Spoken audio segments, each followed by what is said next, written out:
নমস্কার দর্শক বন্ধুরা। একটা কথায় বলে যে একজন সুস্থ নাগরিক সুস্থ সমাজ গড়তে পারে, সুস্থ দেশ গড়তে পারে। তাই একটি দেশের প্রত্যেক নাগরিককে সুস্থ থাকা খুবই বাঞ্ছনীয়। আমরা সবাই চাই সুস্থ থাকতে, কিন্তু তারপরও কোনো না কোনোভাবে আমরা কখনো না কখনো অসুস্থ হয়ে পড়ি। অসুস্থ হলে চিকিৎসা পরিষেবা গ্রহণ করি, কিন্তু সেটা কখন করি তার উপর নির্ভর করে আমি কত দ্রুত সুস্থ হয়ে উঠব। দর্শক বন্ধুরা, আসলে সবাইকে সুস্থ রাখার জন্যে দেশ, রাজ্য এবং আশেপাশে অনেকেই কিন্তু অনেক চেষ্টা করেন, বিশেষ করে যারা চিকিৎসা পরিষেবার সঙ্গে যুক্ত রয়েছেন, এবং তাদের পরিশ্রমের ফল তখনই সুষ্ঠুভাবে হয় যখন আমরা সবাই ভালো থাকি, সুস্থ থাকি। 7ই এপ্রিল বিশ্ব স্বাস্থ্য দিবস হিসেবে পালন করা হয়। এই দিনটি কেন পালন করা হয় বিশ্ব স্বাস্থ্য দিবস হিসেবে, পাশাপাশি এই দিনটির কি গুরুত্ব রয়েছে? প্রত্যেক বছর এই দিনটিকে ঘিরে একটি ভাবনা তৈরি হয়। সেই ভাবনাটা এই বছর কি, সেসব নানান বিষয় নিয়ে আজ আমরা আলোচনা করব, এবং আমাদের সঙ্গে রয়েছেন বিশিষ্ট চিকিৎসক ডক্টর অনিন্দিতা শর্মা। নমস্কার। নমস্কার ম্যাডাম, 7ই এপ্রিল বিশ্ব স্বাস্থ্য দিবস, ওয়ার্ল্ড হেলথ ডে পালন করা হয়। এই দিনটির গুরুত্বপূর্ণ কি, কেন পালন করা হয় এই দিনটিতে ম্যাডাম? বিশ্বব্যাপী স্বাস্থ্য সচেতনতার বার্তা পৌঁছে দেওয়াটা এটার একটা বড় উদ্দেশ্য, যা হলো এই বিশেষ দিনটির তাৎপর্য। এবং এই দিনটি আসলে 7 এপ্রিল পালন করা হয় বিশ্ব স্বাস্থ্য দিবস।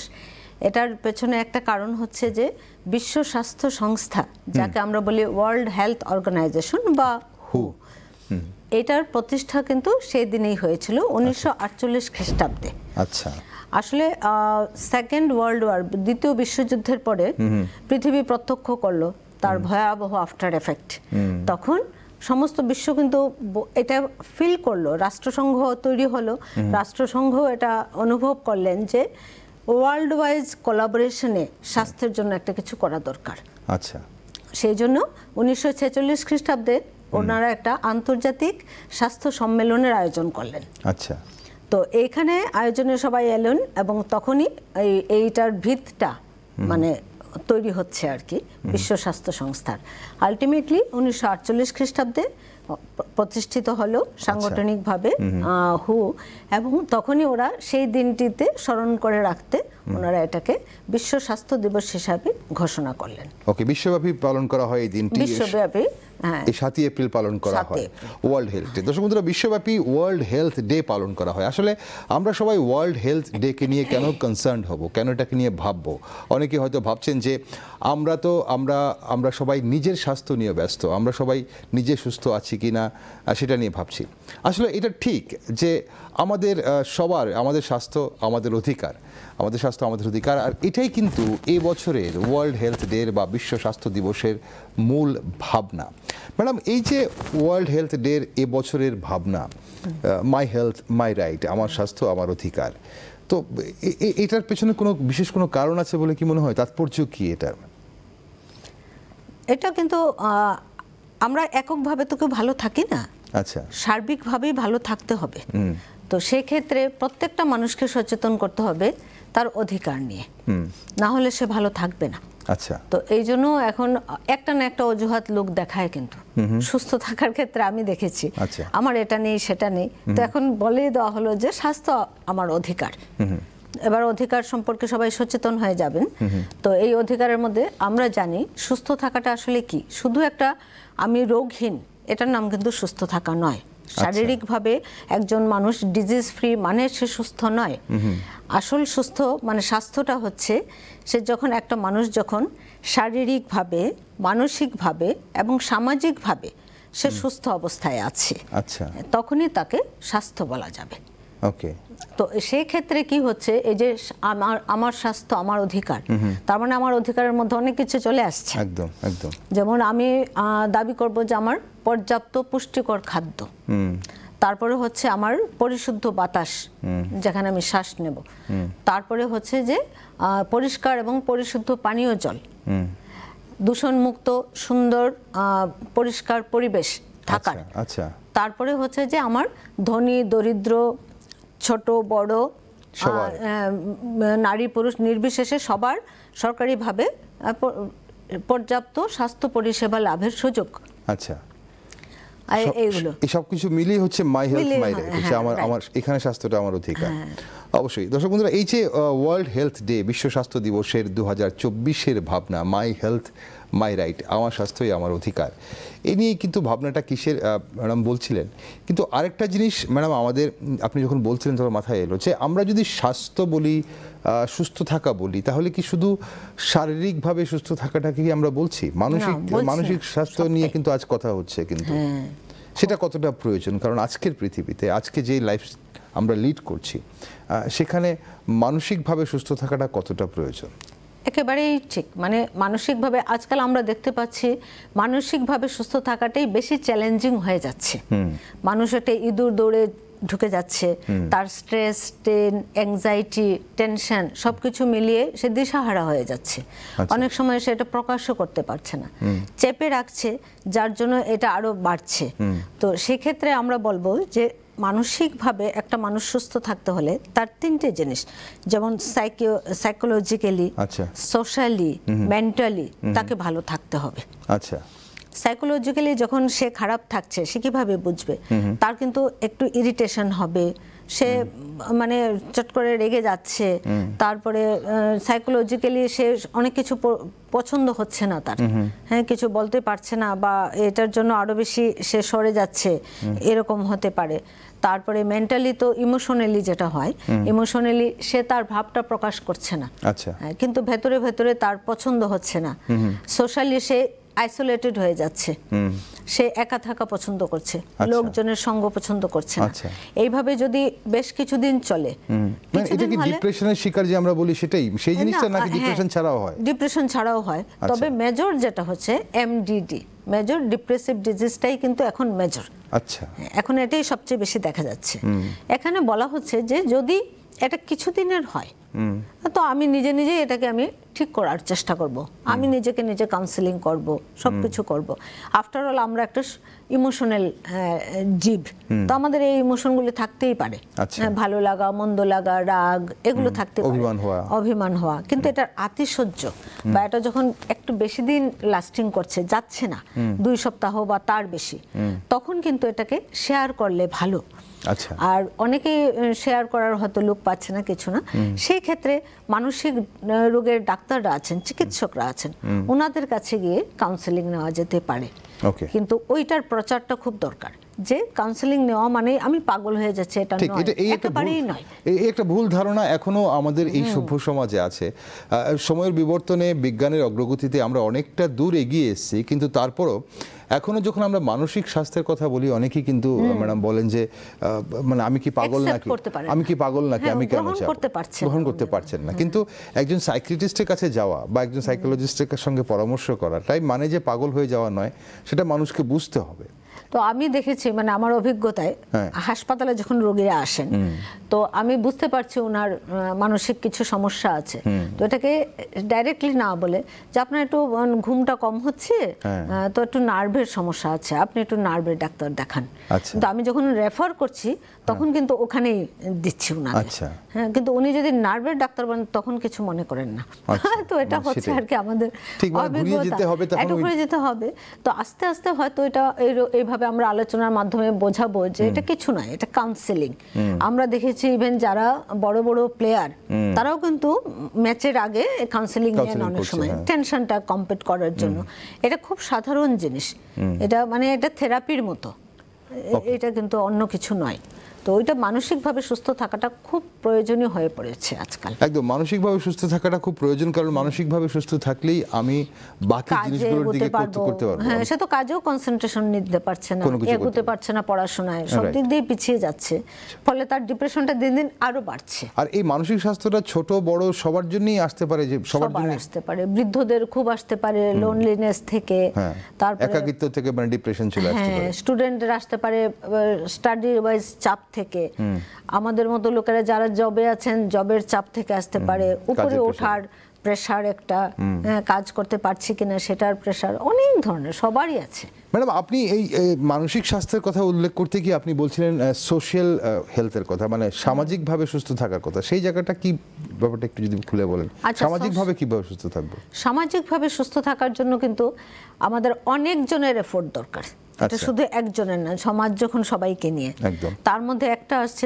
দেখবেন অনেক সময় আননেসেসারি কিছু সংঘাত যেটার দরকার নেই। আর যদি ব্রডার রেসপেক্টে যাই, তো এই যে যুদ্ধগুলো হয় এগুলোর তো মারাত্মক এফেক্ট। এই যে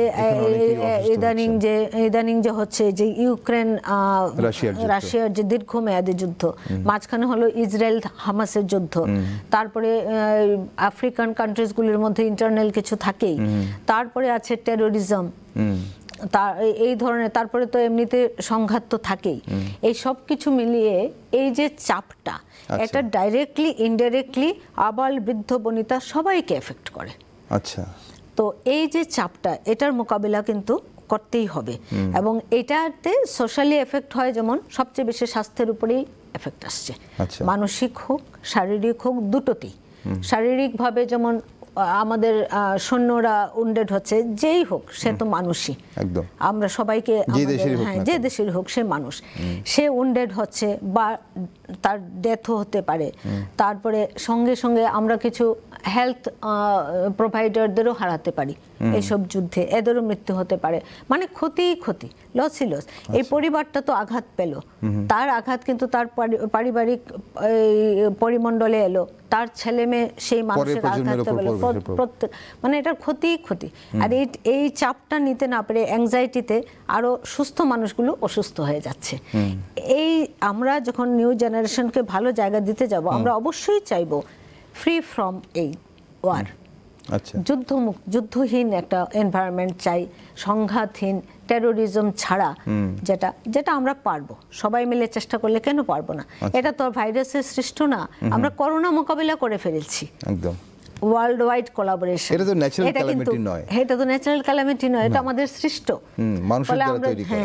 তাহলে এই জন্যই বোধহয় এবার এটার উপরে এমফাসিস দেওয়া হচ্ছে, যাতে আমরা সবাই মিলে, প্রত্যেকটা মানুষ মিলে আমরা বলবো যে হেলথ প্রোভাইডার বলুন, সাধারণ মানে শিক্ষা ক্ষেত্রের লোক বলুন, সব ক্ষেত্রের লোক দাঁড়িয়ে একভাবে বলতে হবে যে নো টু ওয়ার। আমরা যুদ্ধ চাই না, শান্তি চাই। ঠিক, এমনিতে আমাদের রোগ শোকের কম নেই, শরীরে হঠাৎ করে রোগ শোক চেপে বসছে, তার মধ্যে কিছু ট্রমা হচ্ছে, হঠাৎ অ্যাক্সিডেন্ট হয়ে যাচ্ছে মানুষের, তারপর সেখানে মানুষ অসুস্থ হচ্ছেন বা মানুষ প্রাণ হারাচ্ছেন, তার উপর মানসিক স্বাস্থ্য, আজকাল যে পৃথিবীতে যে কম্পিটিশন লাইফের, তার জন্য একটা মানসিক স্বাস্থ্য ঠিক রাখাটা একটা চ্যালেঞ্জিং ব্যাপার, মোস্ট চ্যালেঞ্জিং ম্যাডাম যেটা বলছিলেন।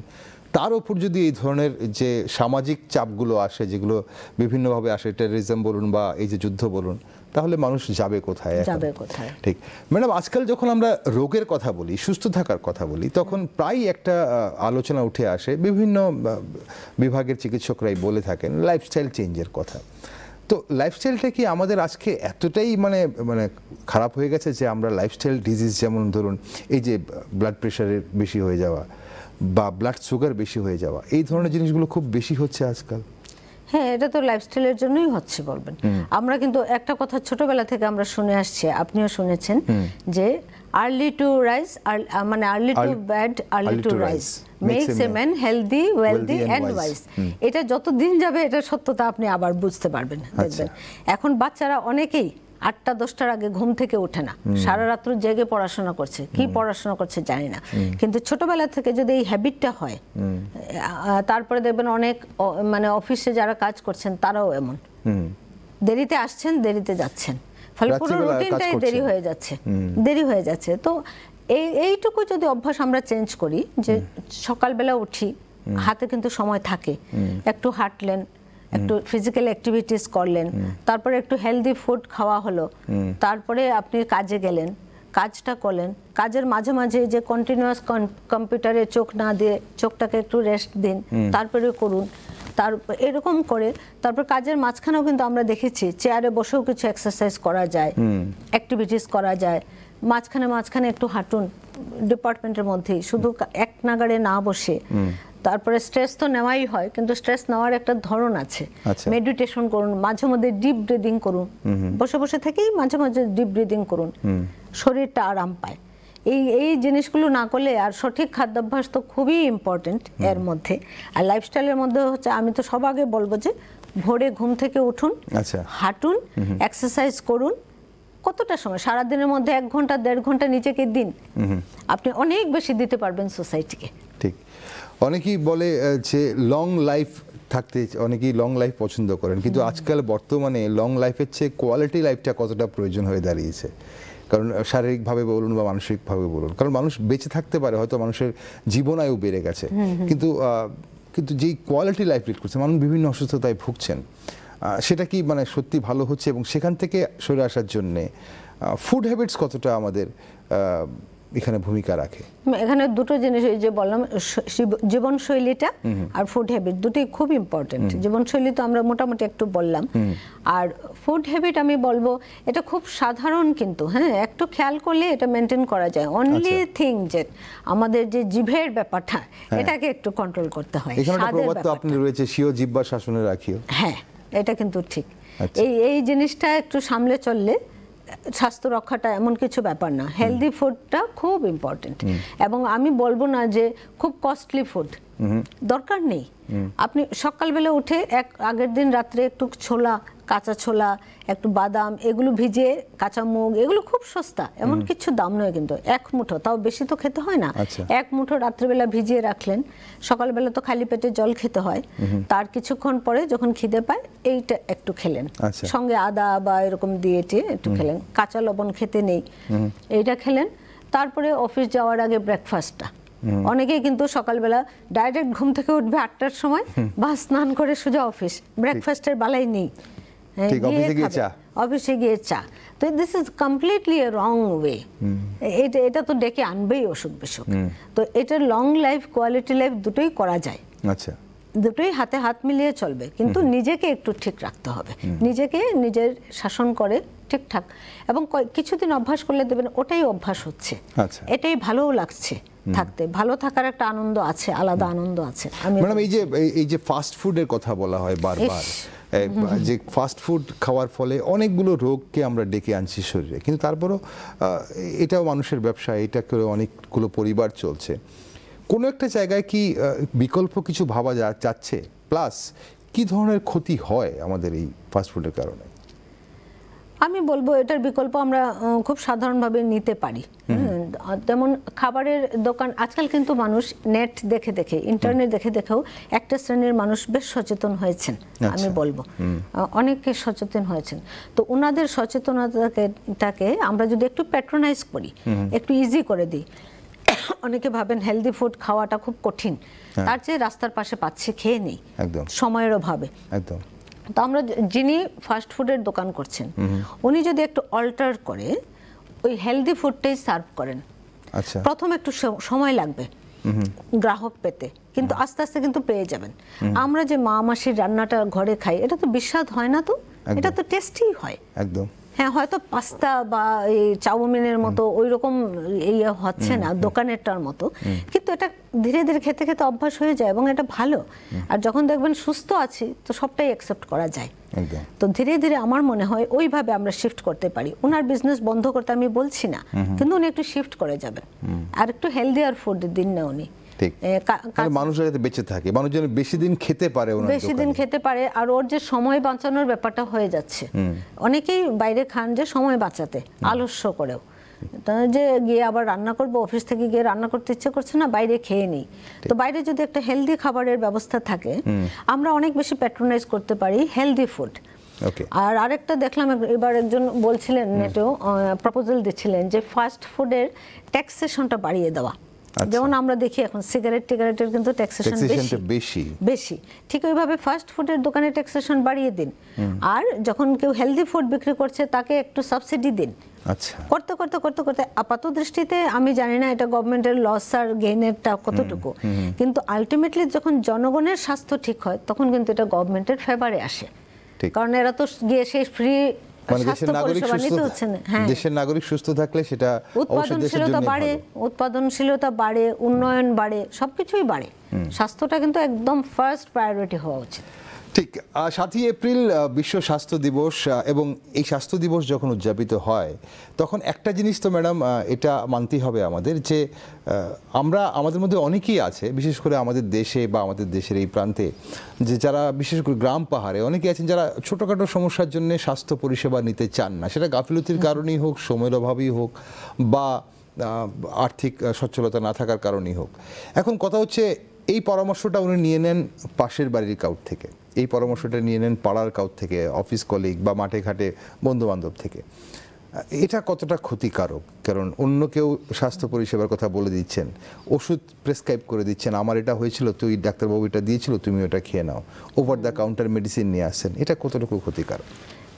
এই প্রসঙ্গটা এলে আমার একটা জিনিস খুব মনে হয়, আমরা সবাই রাজা আমাদের এই রাজার রাজত্বে, এটা ঠিক আছে, কিন্তু আমরা সবাই ডাক্তার আমাদের এই চিকিৎসার জগতে, এটা ঠিক নয়।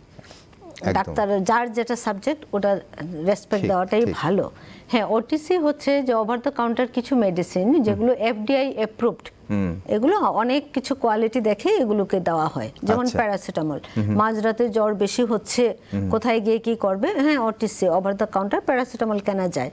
গ্যাসের প্রবলেম খুব বেশি হচ্ছে, অ্যান্টাসিড কেনা যায়। এরকম কিছু কিছু ওষুধ আছে যেগুলো ওটিসিতে, এবং এটা অনেক চিন্তা ভাবনা করে ওটিসিতে অ্যাভেলেবল করা হয়েছে। কিন্তু এটারও একটা লিমিটেশন আছে, এই কারণে ধরুন একজন নিয়মিত আরেকটা ওষুধ খাচ্ছেন, আচ্ছা, একজন প্রেগন্যান্ট লেডি বা এরকম কিছু, ওনাকে হুট করে একটা ওটিসির মেডিসিন দিয়ে দিলে ওনার যেটা অলরেডি খাওয়া চলছে ওটার সাথে ইন্টারাকশন হতে পারে, যেটা যিনি দিচ্ছেন উনি বুঝতে পারবেন না। তো এইটা মাথায় রাখতে হয়। এছাড়া এই যে আমি যে একজনকে প্রেসক্রাইব করলাম এটা যে আরেকজনের ক্ষেত্রে একইভাবে কাজ করবে তা নয় কিন্তু, না হলে তো আমি এমনিভাবেই পাবলিকলি দিয়ে দিতাম এটাকে নেটে, আমি তো এরকম দিচ্ছি না। ইন্ডিভিজুয়ালি লোকটাকে দেখে ওর কি ব্যাপার, কি চাহিদা দেখে দেখেই ওষুধগুলি দেওয়া হয়। সেই জন্য ওইরকম আরেকজনের প্রেসক্রিপশন দেখে খাওয়াটা খুব, এটা বিশেষ করে ম্যাডাম আমাদের দেশের এই প্রান্তে আমরা যেটা দেখি, গ্যাসের ওষুধ বলে একটা কথা, গ্যাস কমছে না, আমি এটা খেতাম, আরেকজন বন্ধু বলছে আমি এটা খাই, বা এটা খেলে ভালো হবে, এই ওষুধটা খা। এই যে প্রেসক্রাইব করার যে প্রবণতাটা আমাদের মধ্যে, এটা আসলে যাকে আমরা করছি, সেটা পরিবারের লোক হোক বা পাশের বাড়ির লোক হোক, সেটা তাদের জন্য কতটা ভালো করছি? বেসিক্যালি ভালো হয়তো একদিন কোনো কারণে তালেগুলো ভালো হয়ে গেছে, কিন্তু লং রানে এটা, এবং সব ক্ষেত্রে অনেক সময় খুব রিস্কি হয়, খুব বেশি রিস্কি হয়ে যায়। এই জন্য বলছি। আর আমরা তো দেখেছি, ধরুন আমি একজন রোগীকে দিয়েছি প্রেসক্রিপশনটা, তারপর ওর কমে গেছে, ও তো আর আসেনি, ওর পাশের বাড়িতে হয়েছে, ও এই প্রেসক্রিপশনটা ধরিয়ে দিয়েছে। তো ওনার বয়স, ওনার কি কন্ডিশন, ওনার কিডনির কিডনি ওয়াইজ উনি ঠিক আছেন কিনা, আজকাল তো কিডনির প্রবলেম খুব বেশি, তো যে কোনো যে ব্যথার ওষুধটা ওনাকে আমি দিতে পেরেছি, কিডনির প্রবলেম আমি দিতে পারি না, তো ওনারা তো এটা না বুঝেই দিয়ে দিচ্ছেন। এটা একটা খুব মারাত্মক ব্যাপার হয়। আর অ্যান্টিবায়োটিকের ব্যাপারটা তো বলেই লাভ নেই, দিনে 3 বার দেওয়া হচ্ছে, উনি গিয়ে দিয়েছেন, তো উনি ডেইলি একটা করে খেয়ে 5 দিনে 5টা খেয়ে তো কমলো না, তো তখন আমার কাছে আসছেন।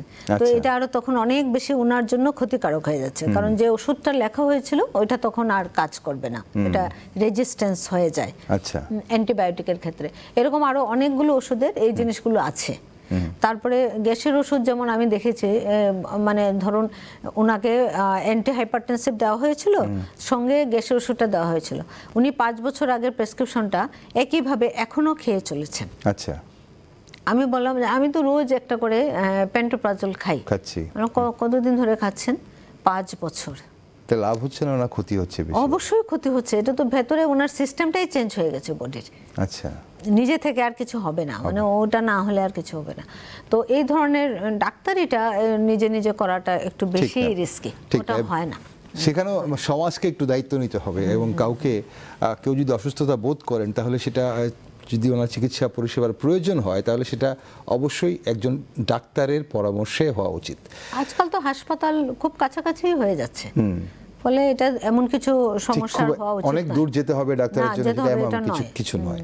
ঠিক ম্যাডাম, আমরা যখন ওয়ার্ল্ড হেলথ ডেতে আলোচনা করছি, ওমেন হেলথ একটা একটা বিরাট বড় কনসার্ন। আর সবসময় বলা হয় যে একটি পরিবারকে সুস্থ রাখতে একজন মহিলার বা সেই পরিবারের মেয়ে বা মহিলারা যারা রয়েছেন, মায়েরা যারা রয়েছেন, তাদের সুস্থ রাখাটা প্রয়োজন। মহিলাদের হেলথ কিভাবে ঠিক থাকবে বলে আপনার মনে হয়, কি কি করা উচিত? আচ্ছা, আমার মনে হয় দুটো জিনিস সবচেয়ে আগে দরকার। একটা হচ্ছে শিক্ষা, মহিলাদের শিক্ষা, আর একটা হচ্ছে আর্থিক স্বনির্ভরতা।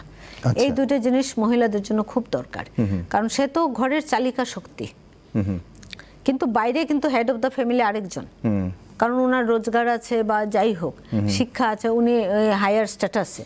তো কিন্তু যখন মহিলার মধ্যে শিক্ষাটা থাকে তখন উনি অনেক ভালোভাবে সংসারটা চালাতে পারেন। আর রান্নাঘর, যে আমি দেখেছি একজন পালোয়ান, যে ওনাকে একদিন একটা শোতে দেখলাম, উনি বলছেন যে শরীর তৈরি হয় রান্নাঘরে। আচ্ছা, এটা কিন্তু ইনডাইরেক্টলি খুব ট্রু। মানে রান্নাঘরটা কিন্তু আমাদের খুব ইম্পর্টেন্ট জায়গা। বাড়ির রান্নাঘরটা সুস্থ থাকার শুরুটাই সেখান থেকে হয়, এবং অভ্যাসটাও সেখান থেকে হয়। মা যদি ভাবেন যে এক থালা ভাত খেয়ে নিল, কি দিয়ে খেলো সেটা বড় কথা নয়, 3 বেলা এক থালা ভাত ধরিয়ে দিলাম, হয়ে গেছে বাচ্চার খাওয়া, এটা খুব ভুল, খুব ভুল। আমাদের সুষম খাদ্য আমরা পড়ে এসেছি সবসময়, এই সুষম খাদ্যটা দিতে হবে। আর এটার জন্য মহিলাকে জানতে হবে। নারীরা শিক্ষার অভাব থাকলে কিন্তু এটা হয় না। উনি ছেলেও চাইলেও এটা, মাও দিয়ে দিলেন, এতে তো হবে না। মাকে অভ্যাসটা গড়ে তুলতে হয়, কারণ একটা শিশু কিন্তু মাটির পুতুল, তাকে মা যেভাবে শেখাবেন সে সেভাবে শিখবে। এন্ড মা হচ্ছেন তার প্রথম শিক্ষক। এই সময়ে বাচ্চা তো বলবে না যে আমি শিখবো না বা কিছু না, সে তখন মায়ের উপরে নির্ভর, মা যা বলছে সেভাবেই চলছে। তো সেই জন্য ফুড হ্যাবিট গড়ার জন্য মার ভূমিকাটা খুব বেশি, এবং এই ক্ষেত্রে যদি মার হাতে শিক্ষাটা থাকে অনেক বেশি কাজ হয়। আর তার সঙ্গে যদি মোবাইল ধরিয়ে দিচ্ছেন মায়েরা, হ্যাঁ, এটা তো খুবই মারা না, পরিবারের সবাই বাচ্চাকে মোবাইলটা ধরিয়ে দিয়ে খাওয়াচ্ছেন।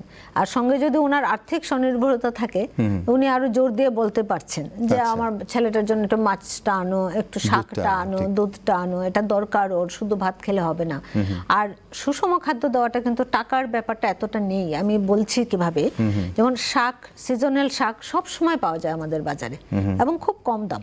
তো গ্রিন ভেজিটেবলস তো আমি এইভাবেই দিতে পারি। এক বাটি শাক দিতে পারি, এক বাটি ডাল দিতে পারি, একটা ডিম সিদ্ধ দিতে পারি। এতে খুব একটা খরচ যে যাচ্ছে তা নয়, এবং এই খরচটা দরকার হলে আমি অন্য জায়গা থেকে বাঁচাবো। আমাকে বড় ফোন কেনার দরকার নেই, আমি ফোনটা একটু কম দামি কিনলাম, কিন্তু খরচটা এইদিকে দিচ্ছি। ভালো ড্রেসের দরকার নেই, কিন্তু খাবারটা তো দিতে হবে ভালো, এটা ওর তৈরি হওয়ার সময়, শরীর গড়ার সময়। তো এই ধারণাগুলি মহিলাদের আসবে কখন, যখন ওনার মধ্যে শিক্ষাটা আছে। তার জন্য মহিলাদের শিক্ষা এবং আর্থিকভাবে স্বনির্ভর করলে আমরা তাদের কাছ থেকে অনেক বেশি বেনিফিটেড হবে। আমরা কিন্তু এটা জানি, যে ছোটবেলাও জানতাম যে হাত দোলনা দোলায় সেই হাত দেশ গড়ে। বাহ, খুব সুন্দর কথাটা কিন্তু খুব সত্যি। ঠিক, আর সেখানেই মায়েদের ভূমিকাটা, সেখানে মায়েরাই দোলনাটা দোলায় এবং মায়েরাই দেশ গড়ে। ম্যাডাম, অনুষ্ঠানের আমাদের সময় ফুরিয়ে আসছে। অনুষ্ঠানের যেতে যেতে দর্শক বন্ধুরা যারা আমাদের সঙ্গে রয়েছেন আজ এই মুহূর্তে, সুস্থ থাকতে আপনি তো এতক্ষণ যা বললেন সবগুলোই আমাদের সুস্থ রাখার জন্যই বলছিলেন, এবং আমাদের স্বাস্থ্য যেন ঠিক থাকতে, কিন্তু তারপরও মানে সুস্থ থাকতে গেলে কি কি জিনিস না করা উচিত এবং কোন কোন জিনিসগুলো একদমই করা আমাদের দৈনন্দিন প্র্যাকটিস করাটা উচিত বলে আপনার মনে হয়? কি বার্তা থাকবে সবার জন্য? আচ্ছা, এখানে একটা শুধু আমি একটা কথা বলা হয়নি, সেটা বলছি। এই যে স্বাস্থ্য আমার অধিকার, এই জায়গাটার মধ্যে কিন্তু আরেকটা জিনিস আমরা বলতে হবে। যে কোনো অধিকারের সঙ্গে আরেকটা জিনিস আসে, কর্তব্য এবং দায়িত্ব। একদম, এই জিনিসটা আমাদের ভুললে চলবে না। আমার অধিকার বলে আমি লাফাবো, কর্তব্যটা করব না, এই এখন আসছে কর্তব্যে। যেমন কিছু জিনিস আমি করব না, নেশা, প্রথম থেকেই নেশা থেকে দূরে থাকতে হবে। আচ্ছা, এবং আরেকটা জিনিস করব না যে ঘুমের অনিয়ম। ঘুমটা একদম সময় মতো ঘুমাতে যেতে হবে, আর্লি উঠতে হবে, রোদের মধ্যে সূর্যের আলোটা লাগাতে হবে। এই যে আমরা বলতাম যে সূর্য প্রণাম, এটার মতো ভালো জিনিস হয়ই না। সূর্যের প্রথম আলো, আমার মা বলতেন যে ভোরের আলো লাগলে গায়ে সকল ওষুধ দূরে যায়, সকল রোগ দূরে যায়। এটা খুব ইম্পর্টেন্ট। এই সকালের হাওয়াটা, সকালের রোদটা খুব ভালো শরীরের জন্য। তো সকালবেলা উঠবেন, হাঁটবেন, ভালো জিনিস খাবেন, খারাপ জিনিসকে না বলবেন, এবং হ্যাঁ মাসে একদিন, 2 সপ্তাহে একদিন আপনি খেতেই পারেন আপনার মন মতো বিরিয়ানি, মাংস সব, কিন্তু এটা দৈনন্দিন রুটিনে যেন না হয়। বাইরের খাবার পরিহার করুন, হ্যাঁ বাইরের খাবারটা পরিহার করুন, ঘরে নিজে রান্না করে খান, বা মানে এমনভাবে খাবার ব্যবস্থা করুন যেটা হেলদি ফুড, রেগুলার ফুড হিসাবে অবশ্যই হেলদি ফুড থাকতে হবে, হেলদি হ্যাবিট থাকতে হবে, আর না হতে হবে একেবারেই নেশাদ্রব্যকে। নেশাদ্রব্য জীবনে ধ্বংস আনবেই। অসংখ্য ধন্যবাদ ম্যাডাম আজ আমাদের সঙ্গে থাকার জন্য। ওয়ার্ল্ড হেলথ ডেতে আপনি অনেক কিছু বললেন, আমাদের দর্শক বন্ধুরা অনেক কিছু জানলো। আজকের জন্য অসংখ্য ধন্যবাদ আপনাকে। সবাইকে ধন্যবাদ, নমস্কার। দর্শক বন্ধুরা, ওয়ার্ল্ড হেলথ ডের এই বছরের ভাবনা মাই হেলথ মাই রাইট, আমার স্বাস্থ্য আমার অধিকার। আর আমার স্বাস্থ্য নিয়ে কিভাবে আমরা ভাববো, নতুন করে ভাববার সময় এসে, তা অবশ্যই আজ আপনারা শুনলেন। ডক্টর অনিন্দিতা শর্মা শিলনা আমাদের সঙ্গে আছে, উনি বললেন সব কিছু। তো ভাবুন, ভাবতে ভাবতে একটা জিনিস, যে আমাদের যে জায়গায় আপনার লাইফস্টাইল বা জীবনশৈলী পরিবর্তন করার, সেই জায়গাটা করে ফেলুন সুস্থ থাকতে। কারণ আপনি সুস্থ থাকলেই রাজ্য সুস্থ থাকবে, কিংবা দেশ সুস্থ থাকবে। সবাই ভালো থাকুন, সুস্থ থাকুন। নমস্কার।